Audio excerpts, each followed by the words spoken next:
Shirley Kwan, itinangging siya ang dahilan ng nakanselang Spain wedding ni Bea Alonzo at Vincent Co.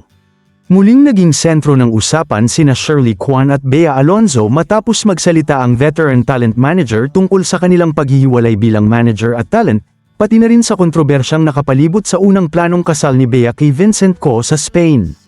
Sa isang intimate talk kasama ang Piling Entertainment Press sa Quezon City noong ika-24 ng Agosto taong 2026, sinabi ni Shirley na panahon na para ilabas niya ang kanyang panig at ipagtanggol ang sarili laban sa mga aligasyong siya ang naging dahilan kung bakit hindi natuloy ang dapat sanang malaking wedding ceremony ni Bea at Vincent sa Spain.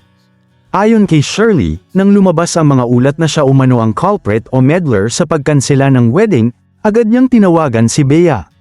Sinabi raw ng aktres na ayaw niyang magsalita si Shirley dahil ayaw niyang lumaki pa ang issue. Dahil dito, pinili raw ni Shirley na manahimik bilang respeto sa kanyang dating alaga. Ngunit habang nananatili siyang tahimik, sinabi niyang patuloy naman siyang nasasangkot at napupuna sa issue. Dito niya binigyang diin ang kanyang saloobin, "Why am I supposed to be the villain?" Ayon kay Shirley, hindi niya maintindihan kung bakit siya patuloy na inilalarawan bilang kontrabida kahit wala naman daw siyang ginawa upang ipahinto ang kasal.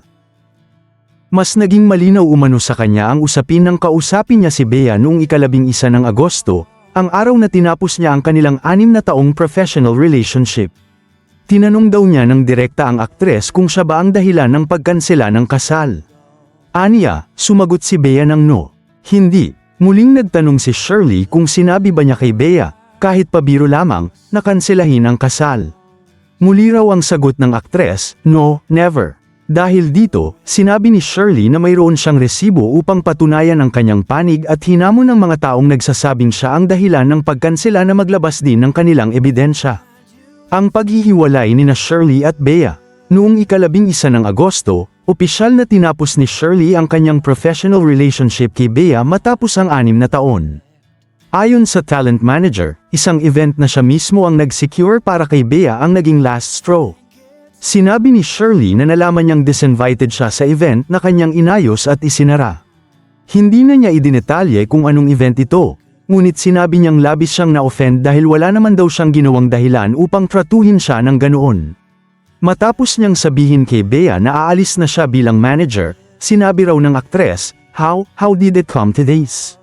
Sa puntong yun, sinabi ni Shirley na matagal na niyang nararamdaman na hindi siya naipagtatanggol laban sa mga akusasyon sa kanya. Gayunman, iginiit niyang hindi niya kailanman gustong maging kontrabida sa buhay ng kanyang dating alaga. Let them be happy. Ayaw ko nga maging kontrabida, pahayag niya.